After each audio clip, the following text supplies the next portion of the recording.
हाँ, comment section में मुझे गालियां देने की जरूरत नहीं है। मुझे मालूम है कि मेरी latest video a silent voice movie के ऊपर होने वाली थी, पर उसकी जगह मैंने ये वाली वीडियो डाल दी। वेल, उसका भी एक बहुत बड़ा रीजन है, और रीजन ये है कि अ साइलेंट वॉइस जो मूवी है वो मेरे दिल के बहुत ही ज्यादा क्लोज है, और मैं चाहता हूँ मैं जब भी उस पर वीडियो बनाऊं तो उसमें एक भी गलती ना हो। और गलतियों को टालने का एक बहुत ही आसान तरीका है कि अपने कंटेंट को इम्प्रूव होने देना। मैं चाहता हूँ कि मेरा कंटेंट इतना इम्प्रूव हो जाए कि जब भी मैं उस पर वीडियो बनाऊंगा तो मुझे रिग्रेट फील ना हो कि मुझसे कोई गलती हो गई या मैंने कोई मिस्टेक कर दिया, मैं इसको और भी बेटर कर सकता था। इसलिए मैं सोच रहा हूँ अभी उस वीडियो को थोड़ा और टाइम दे देना चाहिए ताकि मैं अपना बेस्ट दे सकूं। सो कैरेक्टर एनालिसिस को काफी ज्यादा समय हो चुका है। लिटरली मेरी प्रीवियस वीडियो और मेरी अब जो मैं वीडियो डाल रहा हूँ इनके बीच में काफी ज्यादा गैप है, और मेरे को पिछली वीडियो की फीडबैक से पता लग गया था कि आपको कैरेक्टर एनालिसिस पसंद आ रहे हैं, तो मैं सोच रहा था इसको कंटिन्यू करूं। तो मैंने कंटिन्यू करने के लिए किस कैरेक्टर के ऊपर वीडियो बनाई है? The one and only our favourite son Goku, और I can say काकारोट।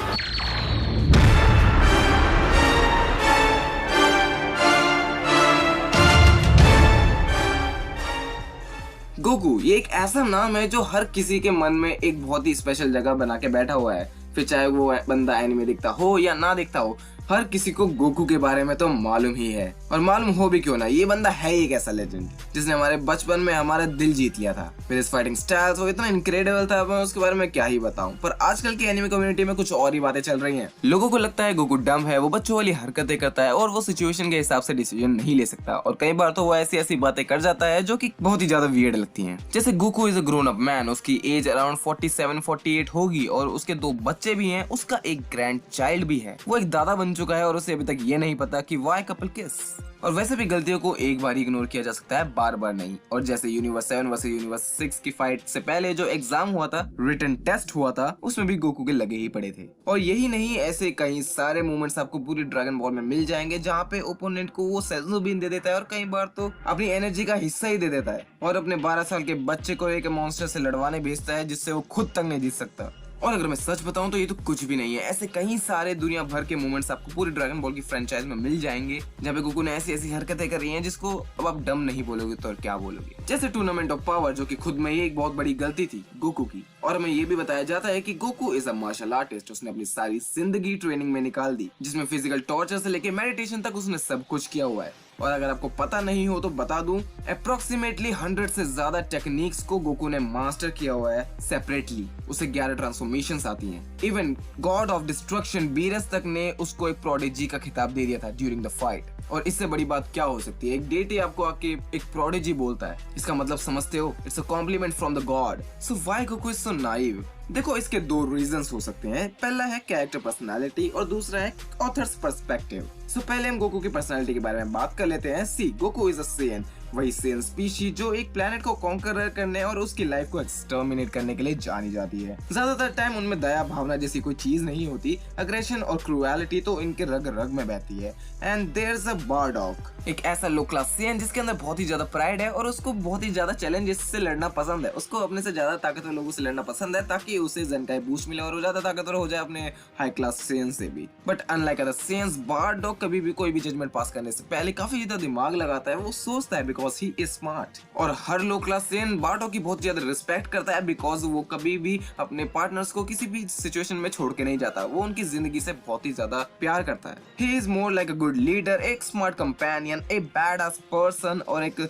Good husband और caring father. Now it's time for Goku's mother Jeanne. Just like Bardock, वो एक typical सेयन से बहुत ही ज्यादा अलग है because she is caring, gentle, cheerful, energetic, and she develops a good companionship with Bardock, and she really likes him romantically. अब आप बोलोगे इसमें कौन सी बड़ी बात है? वेल, बड़ी बात है क्योंकि सेयन एक ऐसी स्पीशी है जो किसी के लिए भी फीलिंग्स डेवलप नहीं करते। They are cold hearted, and marriage तो उनके लिए जैसे एक ब्रीडिंग प्रोसेस की तरह है जिससे वो काफी ज्यादा ताकतवर वॉरियर्स को पैदा कर सके। और जीने की पर्सनालिटी के सीधे असर हमें बारडॉग की पर्सनालिटी में देखने को मिलते हैं, क्योंकि एक समय हुआ करता था जब बारडॉग भी कोल्ड हार्टेड और बाकी सेयन्स की तरह हुआ करता था। बट वो कहते हैं ना, आप जैसे एनवायरमेंट में रहते हो आपका दिमाग वही वैसा ही डलना लग जाता है। और एक सेयन और एक ह्यूमन का ब्रेन काफी ज्यादा सिमिलर होता है इन नेचर। पर अगर हम स्टोरी वाइज के हिसाब से देखें तो हमें पता नहीं है कि जीने की पर्सनालिटी ऐसी बनी कैसे इन द सेयन्स एनवायरमेंट, क्योंकि हमारे टोरियामा सेंसेन ने अभी तक स्टोरी के उस पहलू को कवर करा ही नहीं है। पर अभी जैसी सिचुएशन चल रही है मांगा के हिसाब से, तो मुझे लगता है कि हाँ,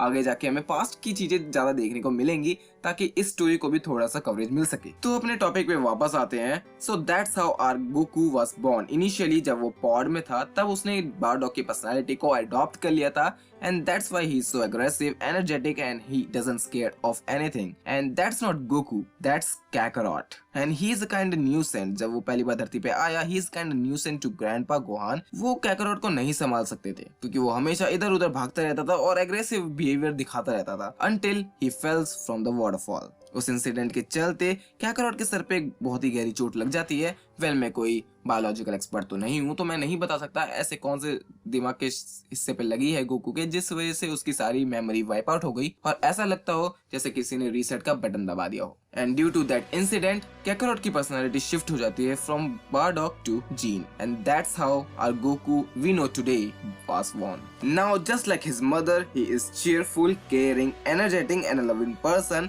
but just like his father too, he's a good learner. वो चीजों को बहुत जल्दी अडेप्ट कर लेता है and he loves fighting strong peoples. But one thing you have to remember that कि उसके सर पे चोट लगने की वजह से गोकू की पर्सनालिटी शिफ्ट जरूर हुई है बट इरेज नहीं हुई, जिसे हम कहते हैं मल्टीपल पर्सनालिटीज। बट ये कोई डिसऑर्डर नहीं है, just like Aparichit he is more like Reiner from Attack on Titan. Goku की जीन वाली साइड हमेशा एक्टिव रहती है, फिर चाहे वो कोई भी नॉर्मल टास्क कर रहा हो वो जीन की तरह ही बिहेव करेगा। बट जब ये बात आती है कुछ ऐसी सिचुएशंस की जब वो मौत के बहुत ही ज्यादा करीब हो या फिर उसका कोई फैमिली मेंबर या फ्रेंड को प्रोटेक्शन की जरूरत हो, तब उसकी बारडॉग वाली साइड भी साइमल्टेनियसली एक्टिव हो जाती है। That means Goku and Kakarot are not the same person, because Goku is a fighter caring person who can give you a chance, but Kakarot he is a genius, cold hearted Saiyan warrior. और अगर तुम उसके सामने खड़े हो then just pray that you have a good life, cause Vegeta तुम्हें दूसरा chance दे सकता है, ये नहीं। So yeah, two conflicting personalities in the same person, but somehow दोनों personalities एक दूसरे को cancel out नहीं करती। They work perfectly sync with each other. Now it's time for author's perspective. और अगर हम एक ऑथर के पर्सपेक्टिव से देखें तो आपका मेन मोटिव होता है प्रॉफिट, क्योंकि प्रॉफिट के बिना कोई भी स्टोरी सर्वाइव नहीं कर सकती। आपको प्रॉफिट चाहिए उसको कंटिन्यू करने के लिए, क्योंकि अगर लोगों को वो पसंद आएगी ही नहीं तो आप उसको कंटिन्यू करके क्या ही उखाड़ लोगे।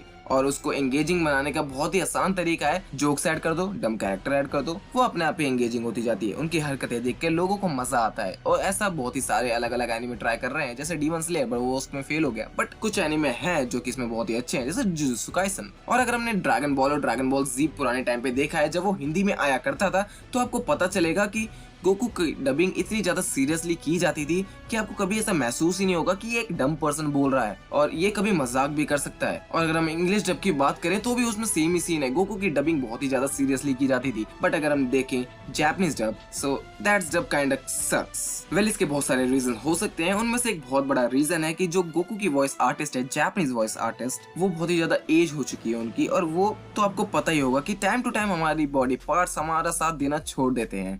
जस्ट लाइक दैट हमारा लाइनक्स या फिर वॉइस बॉक्स जिसको आप बोलते हो वो भी हमारा साथ देना छोड़ देता है। बट इस मामले में गोकू की वॉइस आर्टिस्ट बहुत ही ज्यादा लकी है, क्योंकि वो शाउट कर सकती है अभी भी। पर जैसा मैंने कहा कि गोकू की पर्सनालिटी को एक बहुत ही भारी और तगड़ी आवाज की जरूरत है, जैसे कि उसे हिंदी डब में अंकुश जवेरी सर और इंग्लिश डब में आई डोंट नो यार उन बंदों का क्या नाम है, but I really respect that man. भाई उसकी आवाज क्या तगड़ी है, और ऐसी ही आवाज की जरूरत है गोकू को। पर अगर हम एक स्टोरी पर्सपेक्टिव से भी देखें तो ड्रैगन बॉल और ड्रैगन बॉल जी में भी हाँ मजाक हुआ करता था, क्योंकि स्टोरी को एंगेजिंग बनाने के लिए थोड़ा बहुत मजाक चलता है। पर ड्रैगन बॉल सुपर के अंदर ये चीज तो नेक्स्ट लेवल चली गई, क्योंकि पता नहीं क्यों टोय एनिमेशन हमेशा हक देता है। ड्रैगन बॉल के मामले में वो हमेशा हकता आ रहा है और हकते जा रहा है, पता नहीं क्यों। क्योंकि अगर हम देखें और अगर ड्रैगन बॉल की मांगा पढ़ें तो हमें रियलाइज होगा कि ड्रैगन बॉल सुपर यार कितना ज्यादा ब्रिलियंट था, उसको कितनी ज्यादा बढ़िया तरीके से लिखा गया था, कितने सारे डिफरेंट सिचुएशंस थे, डिफरेंट पावर स्केलिंग्स थी, बट ड्रैगन बॉल सुपर में उन सब पे हक दिया गया। तो ये एनिमेशन हमेशा प्लॉट पे तो रहता है बट कभी भी अपनी मांगा को फॉलो नहीं करता, जो कि उसके डाउनफॉल का बहुत ही ज्यादा इंपॉर्टेंट रीजन है। तो अभी मांगा चल रही है और होप सो कि ड्रैगन बॉल सुपर 2 जब आएगा तो उसके अंदर हमें